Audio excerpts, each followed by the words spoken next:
हाँ जी, very good morning dear students. हम एल्कोहल फिनोल्स में फिनोल्स के इलेक्ट्रोफिलिक सब्स्टिट्यूशन रिएक्शंस जो थे वो कर रहे थे। तो हमने फिनोल का सल्फोनेशन, नाइट्रेशन, कॉल्बे रिएक्शन और इसके अलावा एस्पिरिन की फॉर्मेशन, सेलोल की फॉर्मेशन, मिथाइल सैलिसिलेट की फॉर्मेशन, ये सारा हमने पढ़ लिया था। अब कुछ रिएक्शंस बचे हैं हमारे पास। उनमें से जो नेक्स्ट रिएक्शन हमारे पास जो हमने फिनोल्स का करना है, राइमर-टीमन रिएक्शन है। राइमर-टीमन रिएक्शन क्लोरोफॉर्म के साथ भी किया जा सकता है, कार्बन टेट्राक्लोराइड के साथ भी किया जा सकता है। तो एग्जाम में ये आता है कि what happen when chloroform is CHCl3 is chloroform, ये ऊपर लिखा ही हुआ है। What happen when chloroform is heated with phenol in the presence of alkali, strong alkali like sodium hydroxide or potassium hydroxide? तो जब हम क्लोरोफॉर्म को फिनोल के साथ हीट करते हैं सोडियम हाइड्रोक्साइड की प्रेजेंस में 340 केल्विन पे, तो एक NaCl के साथ ज्वाइन करके NaCl एलिमिनेट हो जाता है। OH जो है H के साथ एलिमिनेट होके वाटर बन के बाहर निकल जाता है। और ये बैलेंस करना हो तो 2 सोडियम हाइड्रोक्साइड होते हैं, एक Na इसके साथ लग जाता है और ये जो है यहाँ पे अटैक करता है। मैकेनिज्म में दिखाऊंगा CHCl2 के साथ। एक Cl जो है वो Na के साथ ज्वाइन करके NaCl बन के बाहर निकल गया हुआ है और एक H जो है इस OH के साथ ज्वाइन करके वाटर बन के बाहर निकल गया हुआ है, एक Na इसके साथ लग गया। ठीक है, अब हम ये जो इंटरमीडिएटरी या ट्रांजिटरी आपको सब्सटेंस मिला है, इसको ये फिर से सोडियम हाइड्रोक्साइड के साथ रिएक्ट कर जाता है। तो ये जो सोडियम है ये 2 क्लोरीन के साथ ज्वाइन करके 2 सोडियम क्लोराइड बन के एलिमिनेट हो जाते हैं और 2 OH जो हैं इस CH ग्रुप के साथ लग जाते हैं। जब एक कार्बन के साथ 2 OH ग्रुप लगे हो ना तो वो स्टेबल नहीं होता। एक ही कार्बन के साथ 2 या 3 OH ग्रुप लगे हों तो वो अनस्टेबल होता है। यहाँ पे 2 OH ग्रुप लगे हुए हैं तो इसमें से वाटर एलिमिनेट हो जाएगा। तो ये बॉन्ड इधर शिफ्ट कर गया तो CH डबल बॉन्ड O यानी कि कौन सा ग्रुप हो गया, एल्डिहाइड, ये वाटर एलिमिनेट हो गया। अब यहाँ पे हमने जो Na है उसको निकालने के लिए तो आपको बहुत बार बताया कि डिल्यूट HCl के साथ ट्रीट करना है। तो NaCl एलिमिनेट हो जाएगा। जरूरी नहीं कि आपने नोट्स में ऐसे मुझे लिख के दिखाना है, मैंने तो आपको समझाने के लिए इस तरह से किया हुआ है। तो H जो है Na+ को सब्स्टिट्यूट कर देगा, आपके पास 2 हाइड्रोक्सी बेंजल्डिहाइड या ऑर्थोसैलिसिलल्डिहाइड आ जाएगा। ठीक है, तो इसमें जो कार्बन वाला ग्रुप है ये प्रिंसिपल फंक्शन ग्रुप है और जो अल्कोहल वाला ग्रुप है सेकेंडरी फंक्शन ग्रुप है। ये 1 हो गया, ये 2 हो गया। ठीक है, तो इसका मतलब कि प्रिंसिपल फंक्शन ग्रुप से नंबरिंग शुरू करी है। पीछे भी बहुत बार फिनोल में बताया आपको। तो जो सेकेंडरी फंक्शन ग्रुप होता है उसका नाम बदल जाता है, तो ये अल्कोहल से हाइड्रोक्सी हो जाएगा। ये 2 हाइड्रोक्सी बेंजीन के साथ एल्डिहाइड है, 2 हाइड्रोक्सी बेंजल्डिहाइड हो गया या ऑर्थोसैलिसिलल्डिहाइड हो गया। साथ में कुछ पैरासैलिसिल एल्डिहाइड भी मिलता है, लेकिन वो लेसर क्वांटिटी में मिलता है, इसलिए हम इसको ऑर्थोसैलिसिल एल्डिहाइड के साथ शो कर रहे हो। वैसे मैंने नोट में लिख दिया है कि आपको कुछ पैरासैलिसिल एल्डिहाइड भी जो है स्मॉल अमाउंट में मिल जाएगा। तो आई एम वेरी श्योर कि आपको ये क्लियर हो गया होगा कि फिनोल कैसे 2 हाइड्रोक्सी बेंजल्डिहाइड में कन्वर्ट होता है।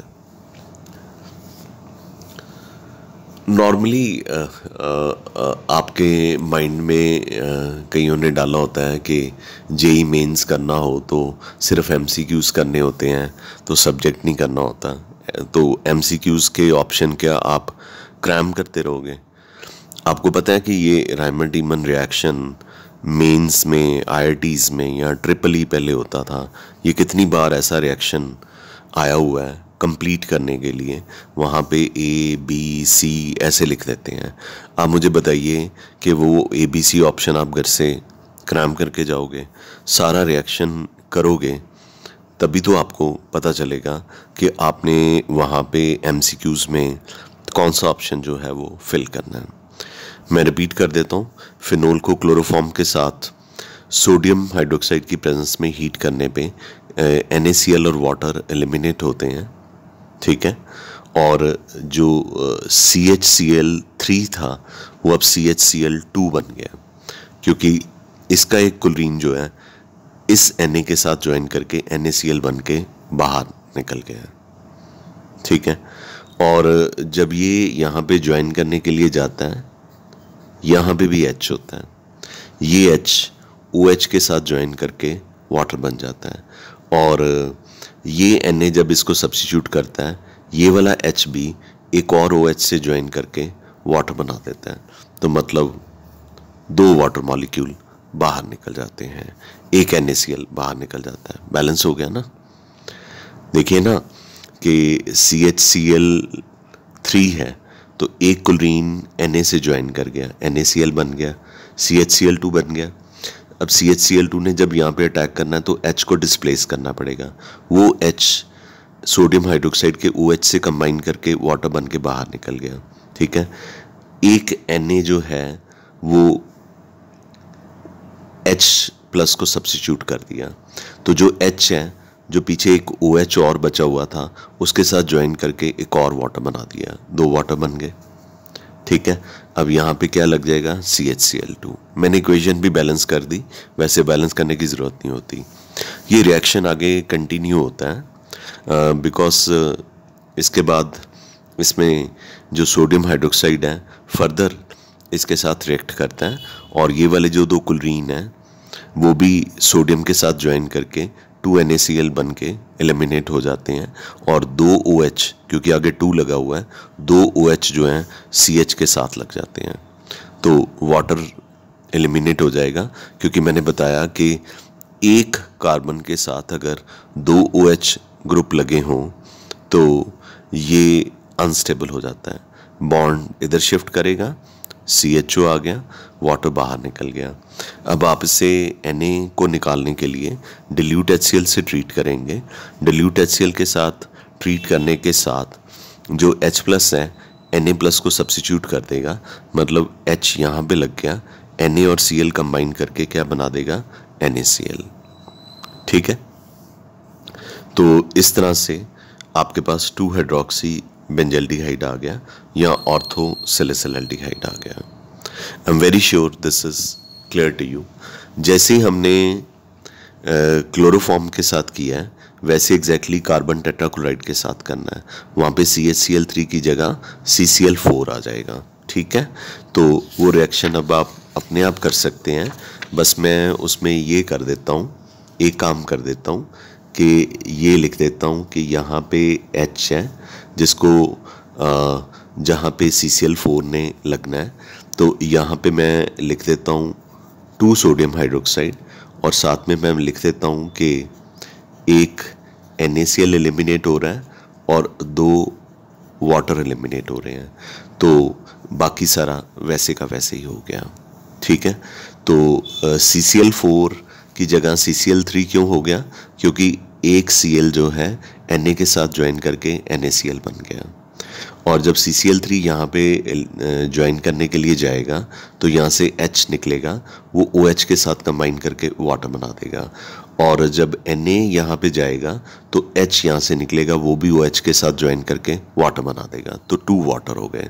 CCl3 है जो क्लोरोफॉर्म के साथ रिएक्शन कर रहे थे, तो यहाँ पे CHCl2 था, तो लेकिन यहाँ पे अब 3 क्लोरीन है, तो आप इसे 3 सोडियम हाइड्रोक्साइड से ट्रीट कीजिए।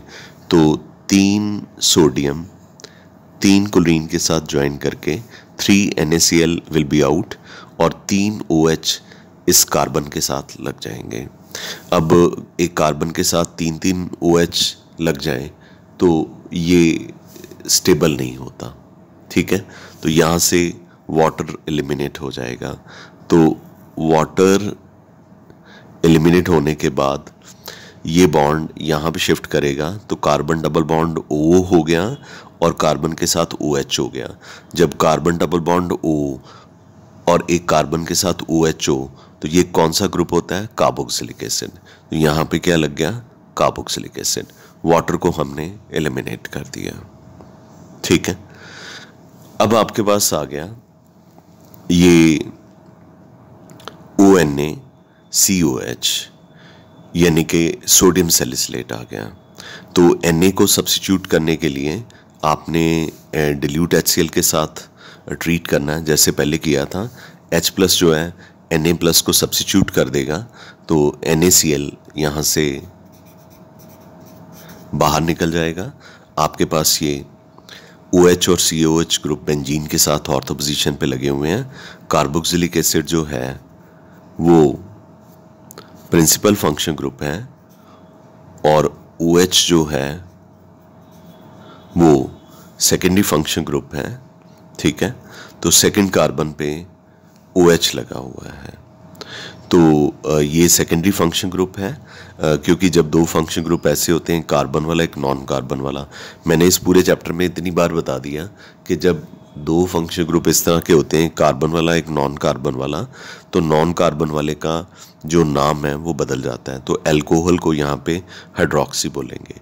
ये आपके पास 2 हाइड्रोक्सी बेंजोइक एसिड आ गया, यानी 2 पे हाइड्रोक्सी लगा हुआ है, बेंजीन के साथ ओइक एसिड है, 2 हाइड्रोक्सी बेंजोइक एसिड, इसे ऑर्थोसैलिसिलिक एसिड कहते हैं।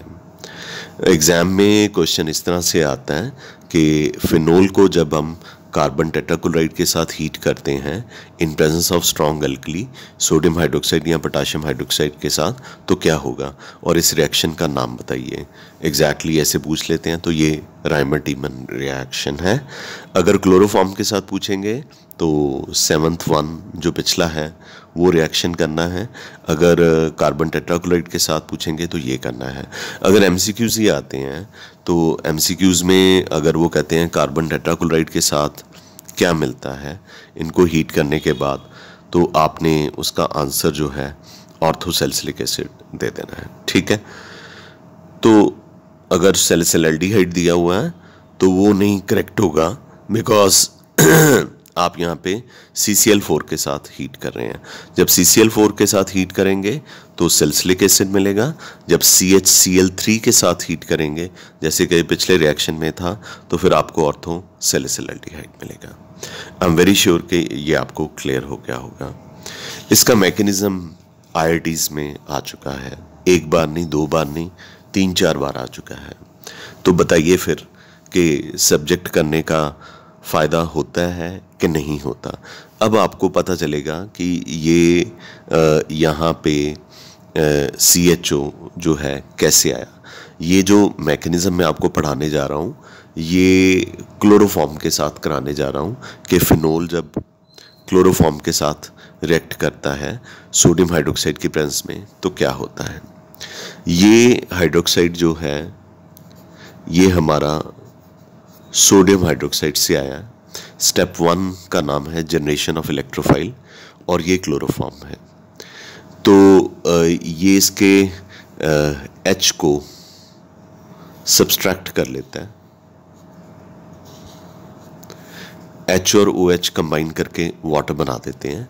ये CCl3 नेगेटिव हो जाता है।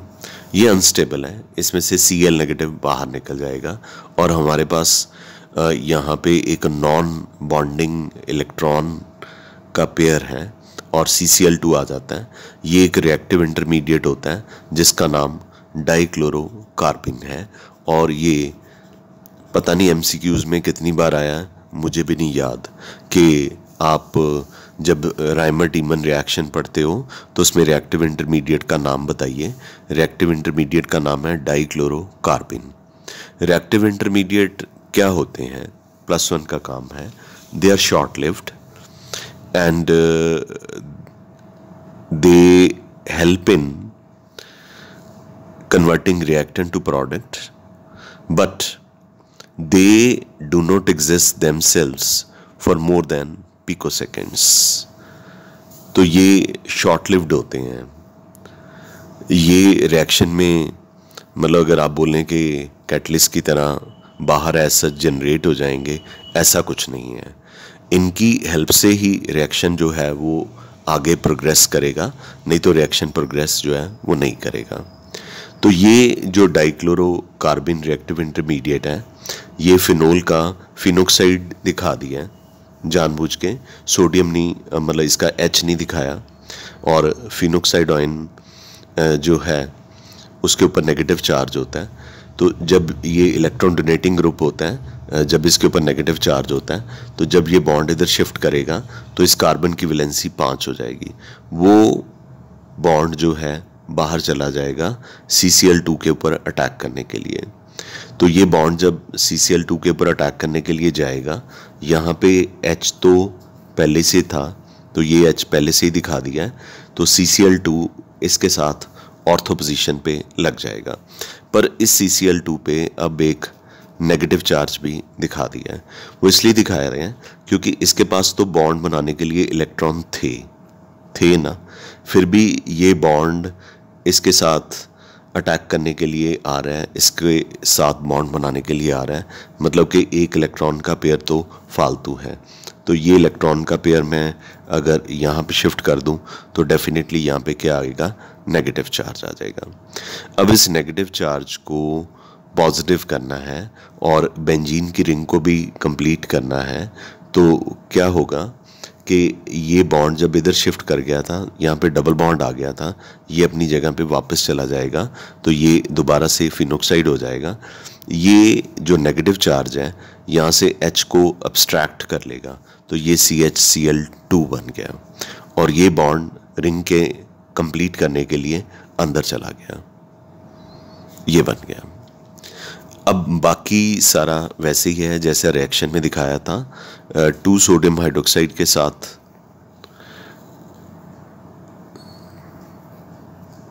2 सोडियम हाइड्रोक्साइड के साथ ट्रीट करने के बाद 2 NaCl जो है बाहर निकल जाएगा और 2 OH ग्रुप जो हैं CH के साथ लग जाएंगे।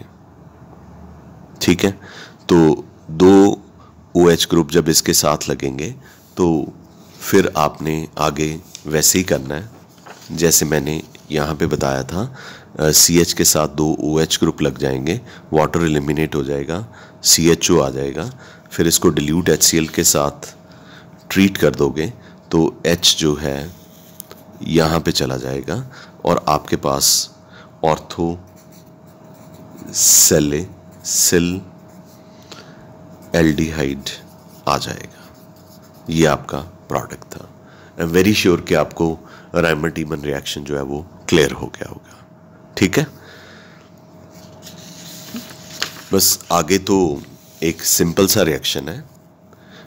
राइमर टीमन रिएक्शन के बाद मैंने बड़ी स्लोली आपको राइमर टीमन रिएक्शन करवाया है, तो हमारे पास आगे एक सिंपल सा रिएक्शन है।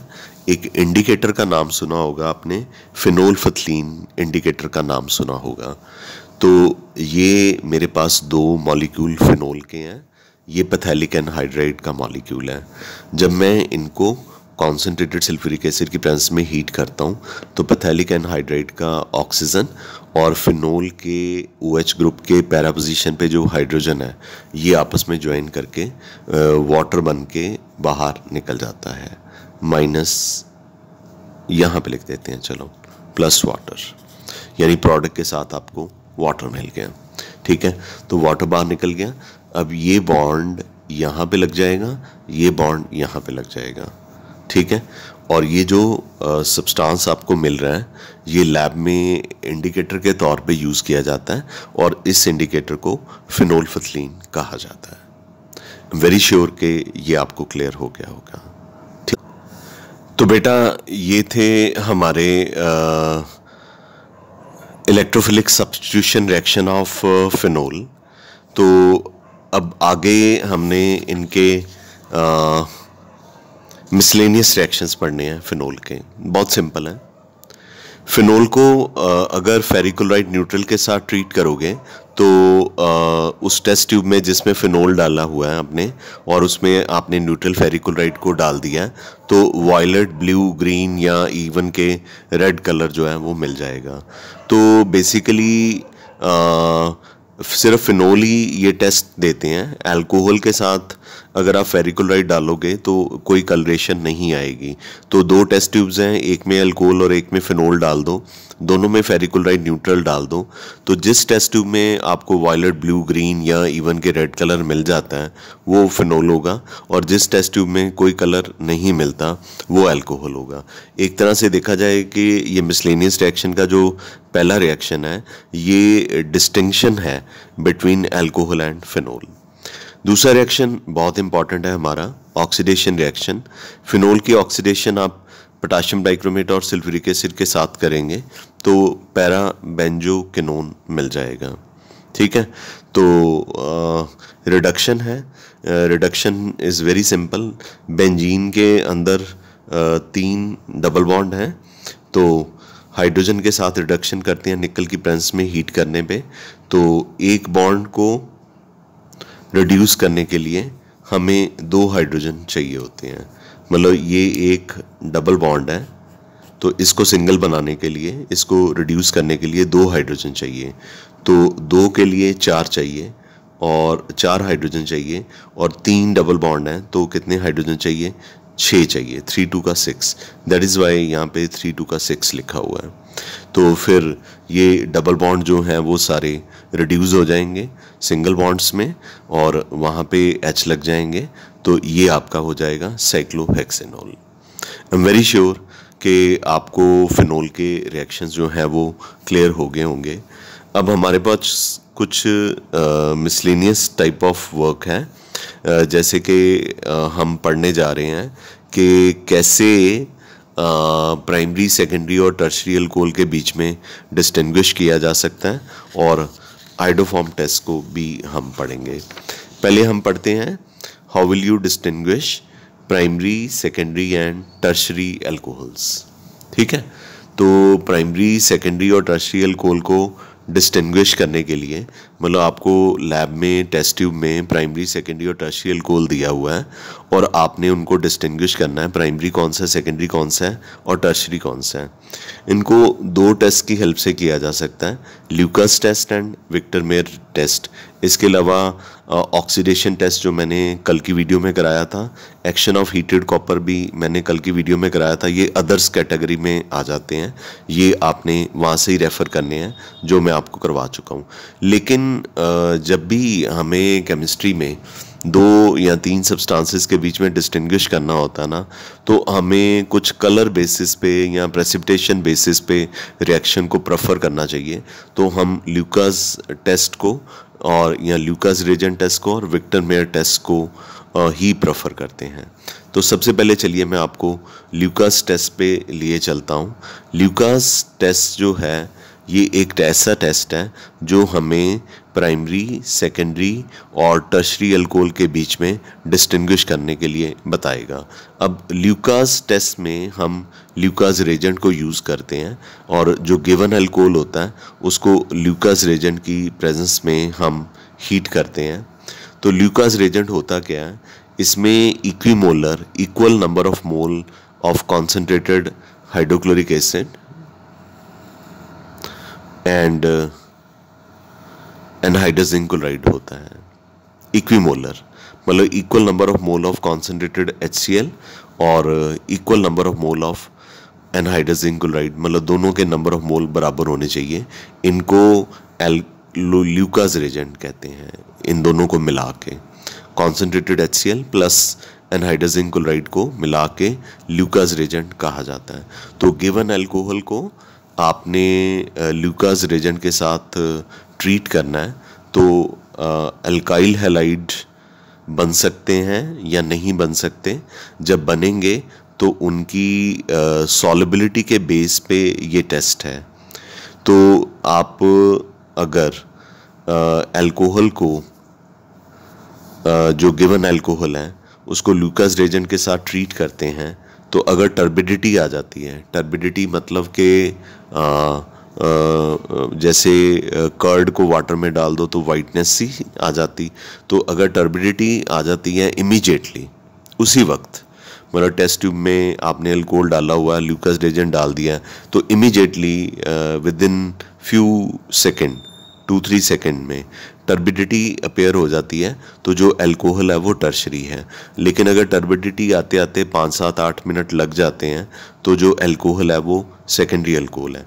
और अगर टर्बिडिटी आती ही नहीं, इफ़ नो टर्बिडिटी अपेयर्स, तो जो अल्कोहल है वो प्राइमरी होता है। तो क्योंकि प्राइमरी अल्कोहल जो है वो ल्यूकास रिएजेंट के साथ रिएक्ट ही नहीं करता, तो ये हमारे पास प्राइमरी अल्कोहल है RCH2OH, ये प्राइमरी अल्कोहल है, ये ल्यूकास रिएजेंट के साथ रिएक्ट ही नहीं करता, नो रिएक्शन। सेकेंडरी अल्कोहल में R2CHOH है, ये कॉन्सेंट्रेटेड हाइड्रोक्लोरिक एसिड और एनहाइड्रस जिंक क्लोराइड के इक्वल नंबर ऑफ मोल को ही ल्यूकास रिएजेंट कहा जाता है। तो इसका जो H है OH के साथ कंबाइन करके क्या बना देता है, वाटर बना देता है।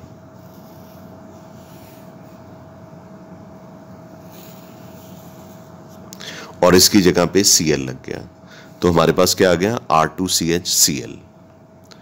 तो ये साथ में OH और H वाटर आ गया, तो ये थोड़ी देर के लिए इसमें सॉल्युबल होता है, 5-7 मिनट के बाद ये इनसॉल्युबल होके ऊपर आना शुरू हो जाता है, तो टर्बिडिटी 5 मिनट के आसपास अपेयर हो जाती है। तो उससे ये पता चलता है कि सेकेंडरी अल्कोहल है। जब टर्शरी अल्कोहल होता है तो कार्बन के साथ 3 R ग्रुप, 3 अल्काइल ग्रुप लगे होते हैं, तो ये OH ग्रुप जो है H के साथ ज्वाइन करके वाटर बना देता है, और जो Cl है ल्यूकास रिएजेंट का वो इसके साथ लग गया, तो हमारे पास आ गया R3CCl।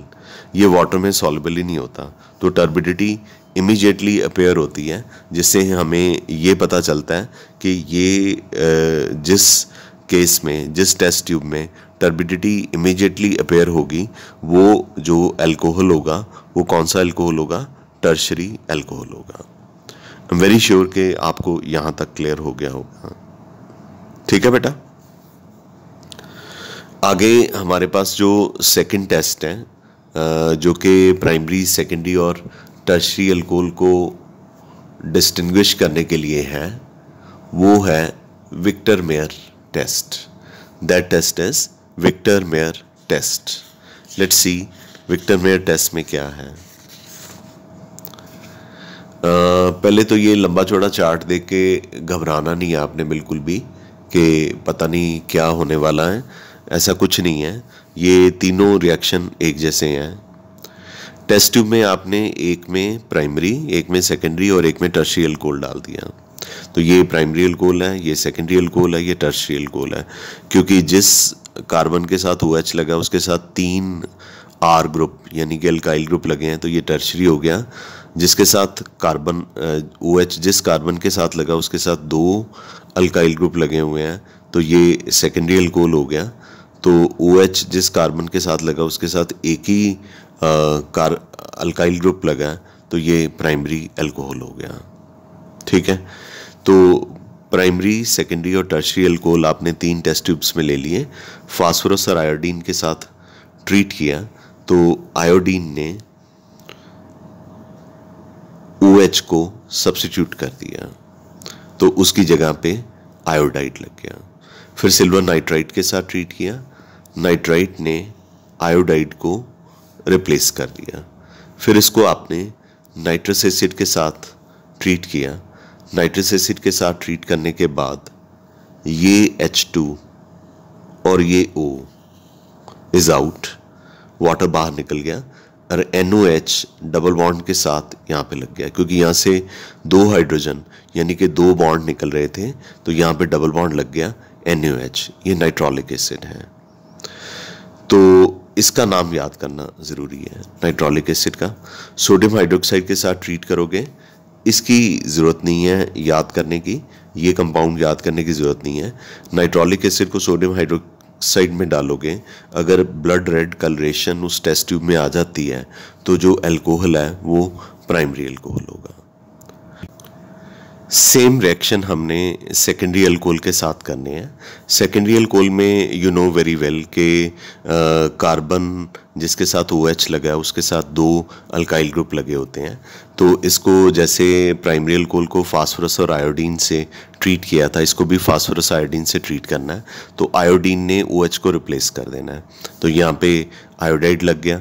फिर आपने जैसे प्राइमरी अल्कोहल के केस में सिल्वर नाइट्राइट से ट्रीट किया था, यहाँ भी सिल्वर नाइट्राइट से ट्रीट कर रहे हैं, तो नाइट्राइट ग्रुप जो है वो आयोडाइड को रिप्लेस कर देगा, तो यहाँ पे नाइट्रो ग्रुप लग जाएगा। फिर आपने इस केस में भी प्राइमरी अल्कोहल के केस में भी नाइट्रस एसिड से ट्रीट किया था, यहाँ पे भी आप नाइट्रस एसिड से ट्रीट कीजिएगा। नाइट्रस एसिड से ट्रीट करेंगे तो ये H और OH going to combine together to give you water, तो NO ग्रुप जो है वो C के साथ लग जाएगा। तो कार्बन की वैलेंसी 4 कंप्लीट हुई, 1, 2 और 2 R लगे हुए हैं। 2 R मतलब शुरू से ही लगे हुए हैं ना, आप ऐसे लगाए हैं कि हम स्पेस बच जाए। तो अगर आपको ये 4 वैलेंसी नहीं समझ आई तो मैं आपको ऐसे भी समझा सकता हूँ कि ये 2 R है ना, ये 1 लग गया, ये दूसरा हो गए ना अब 4 बॉन्ड, ठीक है। तो बड़ा आपको देखे बिना मतलब समझाना होता है, तो मतलब हमें माइंड में पता होता है कि बच्चे कहाँ पे मतलब कि अपने दिमाग में क्वेश्चन रख के चलते हैं, तो वो कई बार सोच ही नहीं पाते कि कार्बन की वैलेंसी 4 कैसे पूरी हुई है। तो उनको पता होना चाहिए कि R2 लगाया हुआ है तो मतलब कि 2 R हो गए, तो ये सीडो नाइट्राइल है। इसको बस यहाँ तक आपने लर्न करना है, उसके बाद सोडियम हाइड्रोक्साइड डाल देना है। ब्लू कलरेशन मैंने ब्लू कलर से ही लिखा है, ब्लू कलरेशन अगर आ जाती है तो ये it indicates presence of secondary alcohol. Tertiary alcohol में भी ऐसे होता है। अब जिस कार्बन के साथ OH लगा उसके साथ 3 R ग्रुप लगे हुए हैं। फास्फोरस और आयोडीन से ट्रीट करेंगे तो आयोडीन जो है OH को रिप्लेस कर देगी, आयोडीन लग जाएगा। नाइट्रो ग्रुप जो है सिल्वर नाइट्राइट का आयोडीन को रिप्लेस कर देगा। नाइट्रस एसिड डालोगे, जैसे यहाँ पे तो वाटर एलिमिनेट हो रहा था, यहाँ पे कोई रिएक्शन नहीं। सोडियम हाइड्रोक्साइड डालो, कलरलेस ही रहेगा। दिस शोज के the test tube in which even after adding phosphorus plus iodine, silver nitrite followed by nitrous acid followed by sodium hydroxide, if you get a colorless solution in the test tube, in that case the alcohol must be what? Tertiary alcohol in nature. I'm very sure कि ये आपको clear हो गया होगा। ठीक है बेटा, clear है। अब मेरे पास एक आइडोफॉर्म टेस्ट बचा है अल्कोहल और फिनोल में, और एक अल्कोहल और फिनोल के डिफरेंसेस और एक इनकी प्रॉपर्टीज और यूजेस। ठीक है, this will take up in the next video. I am very sure कि आपको जितना काम करवाया वो आपको अच्छे से क्लियर हो गया होगा। फिनोल के सारे रिएक्शंस ख़त्म हो चुके हैं। अल्कोहल फिनोल में हमने प्राइमरी, सेकेंडरी और टर्शरी अल्कोहल के डिफरेंसेस या उनको कैसे एक दूसरे से डिस्टिंग्विश करना है ये भी हमने सीख लिया है। Okay, shall we call it a day? Thank you very much, have a nice day.